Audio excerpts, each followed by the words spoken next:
Assalamualaikum warahmatullahi wabarakatuh. Halo teman-teman. Nah, pada kesempatan kali ini, Sarkomer akan membahas latihan soal dan pembahasannya terkait dengan materi remedial dan pengayaan. Langsung saja kita mulai ke soal yang pertama.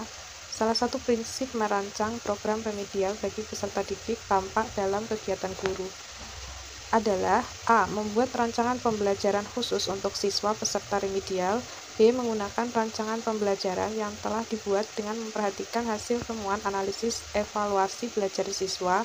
C. Menggunakan rancangan pembelajaran baru yang berbeda sama sekali dengan rancangan yang ada. D. Merancang tes ulang tanpa ada pengulangan penjelasan.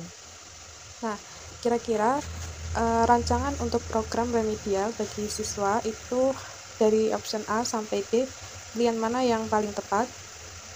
Ya, jawabannya itu adalah yang B, yaitu menggunakan rancangan pembelajaran yang telah dibuat dengan memperhatikan hasil temuan analisis evaluasi belajar siswa. Nah, jadi rancangan pembelajaran untuk program remedial itu disesuaikan dengan kompetensi atau tingkat kesulitan pada materi mana yang dialami oleh siswa, sehingga program remedial itu hanya melakukan lagi atau hanya dikhususkan pada materi-materi yang belum dikuasai oleh siswa. Seperti itu ya teman-teman. Kalau kita lihat di option yang A, yaitu membuat rancangan pembelajaran khusus untuk siswa peserta remedial.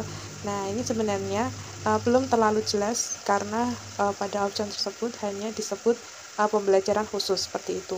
Kemudian option yang C, menggunakan rancangan pembelajaran baru yang berbeda sama sekali dengan rancangan yang ada. Nah, meskipun rancangan pembelajaran itu dibuat berbeda dengan rancangan yang sebelumnya telah dilakukan, namun jika rancangan tersebut tidak sesuai dengan analisis kesulitan siswa, maka rasanya sia-sia ya, seperti itu. Kemudian yang D, merancang tes ulang saja tanpa ada pengulangan penjelasan materi.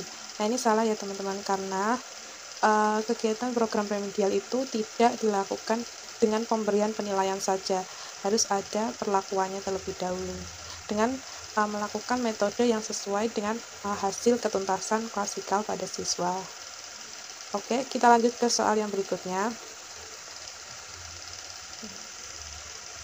Setelah melakukan kegiatan pembelajaran menggunakan model kooperatif, Pak Edi berhasil meningkatkan nilai rata-rata kelas A pada mata pelajaran IPA hingga menjadi 80 lebih tinggi daripada nilai KKM 75. Meskipun demikian, sebanyak 10% siswa masih mendapat nilai di bawah nilai KKM dan nilai rata-rata kelas tersebut. Berdasarkan hasil belajar siswa tersebut, apa yang akan Anda lakukan? Nah, teman-teman bisa melihat option dari A sampai E. Kira-kira jawaban mana yang paling tepat untuk kasus pada pembelajaran yang dilakukan oleh Pak Edi? Jawabannya itu adalah yang B, yaitu tetap menggunakan model kooperatif tetapi menata kembali anggota kelompok yang anggotanya mendapat nilai di bawah KKM. Nah, ini kenapa tetap menggunakan model kooperatif? Yaitu karena dengan model kooperatif itu sudah mencapai KKM ya, yaitu nilainya 80, sedangkan nilai KKM-nya itu adalah 75. Meskipun terdapat 10% siswa yang belum bisa mencapai KKM. Nah, 10% siswa tersebut bisa diberikan perlakuan ketika melakukan program remedial itu dengan menggunakan tutor sebaya, seperti itu. Nah, selanjutnya, bimbingan secara khusus dapat dilakukan apabila, nah, ini berkaitan dengan program remedial ya, artinya kapan bimbingan secara khusus itu akan dilakukan? Nah, itu jawabannya itu adalah ketika siswa memiliki kesulitan yang berbeda-beda dan kurang dari 20% siswa belum tuntas. Artinya bimbingan secara khusus itu kan ada dua ya, ada yang namanya bimbingan secara individu,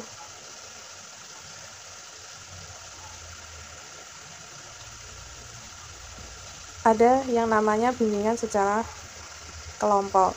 Nah, bimbingan secara individu itu dilakukan jika siswa memiliki tingkat kesulitan yang berbeda-beda antar siswa, sehingga program remedialnya dilakukan secara individu atau secara perorangan, seperti itu. Sedangkan bimbingan secara khusus dalam bentuk kelompok itu terjadi jika peserta itu memiliki tingkat kesulitan yang sama, sehingga Siswa-siswa yang memiliki kesulitan yang sama tersebut dikelompokkan menjadi satu, lalu dilakukan program remedial berupa bimbingan. Itu terjadi jika 20% siswa belum mencapai ketuntasan klasikal. Nah, berikutnya, upaya merancang pengayaan bagi peserta didik yang mencapai ketuntasan belajar optimal tampak dalam kegiatan guru sebagai berikut. A. Memberikan tambahan materi berupa sumber ajar dari pengarang yang berbeda. B. Memberikan tes tambahan dengan tingkat kesukaran lebih tinggi. C. Memberikan tambahan sumber bacaan yang lebih mendalam dan tingkat variasi yang tinggi berikut instrumen yang sesuai. D. Diberikan materi bahan ajar yang lebih tinggi tingkatannya dan pengerjaan soal-soalnya memiliki kesulitan lebih tinggi. Ya, jawabannya itu adalah yang C, yaitu memberikan tambahan sumber bacaan yang lebih mendalam dan dengan tingkat variasi yang tinggi berikut instrumen yang sesuai. Nah, kalau teman-teman menyimak materi video di sebelumnya, yaitu terkait dengan remedial dan pengayaan, nah di situ disebutkan bahwa tujuan dari pengayaan itu adalah untuk melakukan pendalaman bagi siswa, ya, bukan berarti materinya itu harus lebih tinggi, ya, atau materi selanjutnya seperti itu, bukan seperti itu, namun materinya itu materi yang sama namun dibahas secara lebih mendalam, karena memang itu adalah tujuan dari pengayaannya. Nah, sedangkan kalau yang program pengayaan itu tidak harus dilakukan penilaian seperti itu. Jadi, kalau pada program remedial itu harus dilakukan penilaian karena untuk mengukur apakah siswanya itu sudah melakukan perbaikan kesulitan belajarnya atau harus dilakukan remedial kembali. Nah, itu sehingga penilaian pada remedial itu wajib. Namun kalau pada pengayaan itu penilaian itu tidak wajib, ya. Andaikan dilakukan, itu penilaian tersebut nanti masuk ke dalam penilaian portofolio, ya, seperti itu. Sehingga option yang B, memberikan tes tambahan dengan tingkat kesukaran lebih tinggi, ini jelas salah, ya, karena tes tambahan itu bukanlah sesuatu yang wajib di pengayaan, pada program pengayaan. Nah, kemudian option yang D, diberikan materi bahan ajar yang lebih tinggi, tingkatannya ini juga salah, ya, bukan lebih tinggi namun sebaiknya lebih mendalam. Oke, kita lanjutkan ke soal berikutnya. Dalam memilih dan mengembangkan materi pembelajaran, Ibu Murni Nugroho selalu menyeleksi materi pembelajaran yang telah teruji kebenarannya, tidak ketinggalan zaman, dan memberikan kontribusi untuk pemahaman ke depan. Kriteria penyeleksian untuk pemilihan materi pembelajaran tersebut memenuhi kriteria. Nah, A. Sahih, B. Kebermanfaatan, C. Layak dipelajari, D. Menarik minat. Oke, jadi pada soal itu ada kasus Ibu Murni Nugroho itu selalu memilih materi yang sesuai atau yang telah teruji kebenarannya dan tidak ketinggalan zaman, serta memberikan kontribusi dan pemahaman ke depan. Nah, itu menunjukkan bahwa Ibu Murni Nugroho itu melakukan atau memenuhi aspek yang sahih, ya. Karena apa? Karena di soal itu ada kata-kata ini, telah teruji kebenarannya, itu kan berarti sahih atau valid. Berikutnya, Pak Rudi dan Bu Nani mengajar IPA di SMP Harapan Bangsa yang merupakan sekolah adiwiyata. Sebagai sekolah yang termasuk kategori berwawasan dan berpeduli lingkungan hidup, di SMP tersebut terdapat kebun sekolah yang hijau, koleksi tanaman obat, wastafel tempat cuci tangan di depan setiap kelas, bak sampah biopori untuk resapan air, serta ada rumah kaca berisi berbagai tanaman. Pak Rudi akan mengajar IPA siswa kelas 9 untuk membuat produk daur ulang limbah yang bermanfaat bagi kehidupan. Agar metode project-based learning yang Pak Rudi terapkan berhasil dengan baik, maka langkah pertama yang harus dilakukan Pak Rudi adalah, nah, teman-teman bisa melihat option jawabannya dari A sampai E. Nah, kira-kira jawaban mana yang tepat yang harus dilakukan oleh Pak Rudi sebagai langkah awal dalam melakukan PJBL, ya, atau project based learning? Jawabannya itu adalah yang D, yaitu menugaskan siswa mengidentifikasi beragam limbah di sekolah. Jadi harus diidentifikasi dulu limbahnya, baru dibuat project. Kira-kira limbahnya itu akan dibuat produk apa, ya, seperti itu. Atau limbahnya itu akan diolah menjadi apa. Nah, itu kan nanti bisa dimasukkan ke dalam project based learning. Oke, selanjutnya kita masuk ke materi yang terkait dengan apersepsi. Jadi apersepsi itu apa? Jadi apersepsi itu adalah memberikan pengetahuan atau persepsi awal sebagai rangsangan dalam mengikuti proses belajar. Apersepsi bertujuan untuk membentuk pemahaman awal. Nah, jadi apersepsi itu adalah sebagai bagian dari kegiatan pendahuluan yang menjembatani antara informasi yang sudah diketahui oleh siswa dengan informasi yang akan dipelajari oleh siswa. Jadi apersepsi ini sebaiknya dilakukan oleh guru ya, agar siswa mengetahui gambaran dan keterkaitannya dengan materi sebelumnya. Nah, soal ini adalah soal terkait dengan apersepsi. Oke, Pak Amir sedang merancang pembelajaran pada kompetensi dasar menyelidiki pengaruh gaya terhadap gerak benda. Kegiatan pembelajaran direncanakan menggunakan pendekatan saintifik dan metode eksperimen. Berikut ini yang paling tepat sebagai apersepsi adalah, nah kira-kira jawaban mana yang paling tepat untuk apersepsi yang akan dilakukan oleh Pak Amir? Jawabannya itu adalah yang B, yaitu mengorientasikan siswa tentang gaya dalam kehidupan sehari-hari, kemudian melakukan tanya jawab atau curah pendapat tentang pengalaman siswa dalam kehidupan sehari-hari yang relevan. Nah, tanya jawab yang dilakukan oleh Pak Amir dalam hal ini itu berperan untuk menjembatani informasi yang sudah diketahui oleh siswa, sehingga Pak Amir bisa mengarahkannya untuk ke materi atau pembelajaran yang akan dilakukan. Ya, kalau kita lihat pada opsi yang A, menjelaskan pengaruh gaya terhadap gerak benda di depan kelas termasuk materi pembelajaran agar siswa menjadi tahu materi sebelum melakukan kegiatan eksperimen. Ini jelas salah. Kenapa salah? Karena kalau Pak Amir itu langsung menjelaskan materi, itu nanti dikhawatirkan pembelajaran itu akan cenderung ke teacher center ya. Dan ini tidak sesuai dengan pendekatan saintifik seperti itu.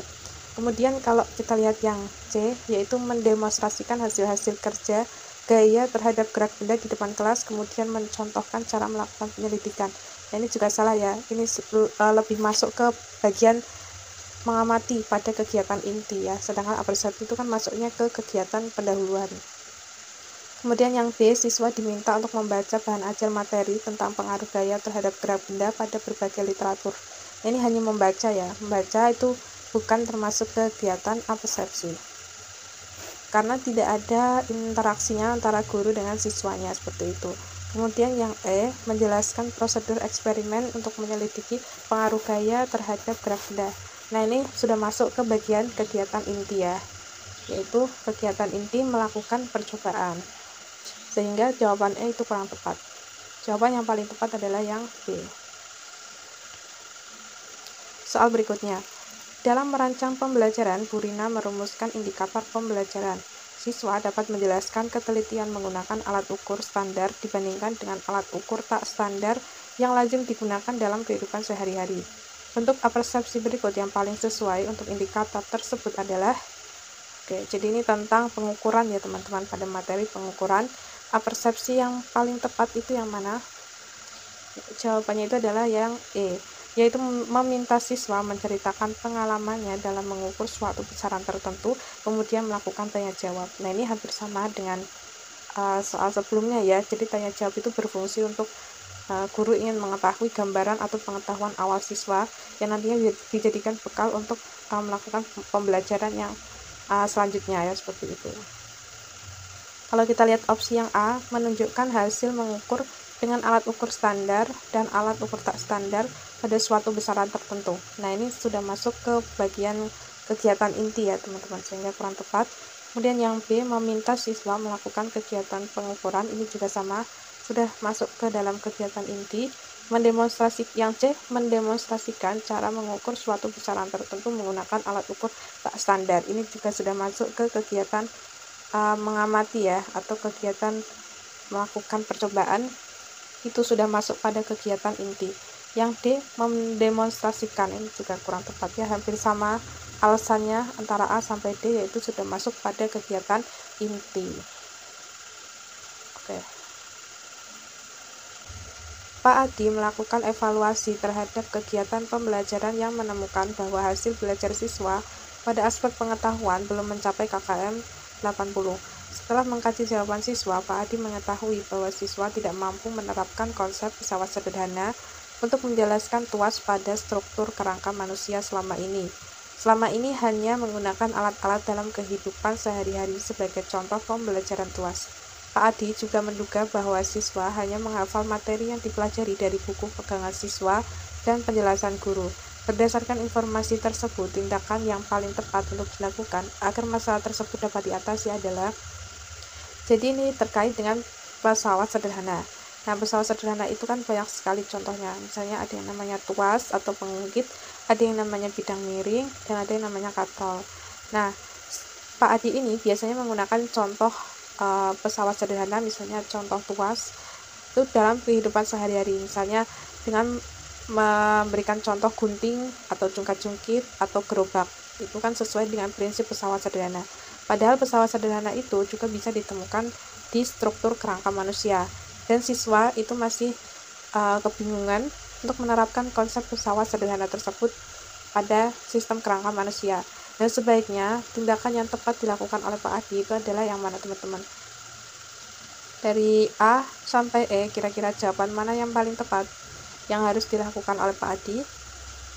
Oke, jawabannya itu adalah yang E, yaitu menerapkan pendekatan saintifik dengan mengamati peran pesawat sederhana pada struktur kerangka manusia, kemudian dibuktikan dengan menggunakan alat-alat teknologi dalam kehidupan sehari-hari. Oke, seperti itu ya teman-teman. Jadi sebaiknya melakukan pendekatan saintifik. Terima kasih teman-teman telah menonton video Sarkomer tentang membahas latihan soal pada materi remedial, pengayaan, pembelajaran, dan persepsi. Wassalamualaikum warahmatullahi wabarakatuh.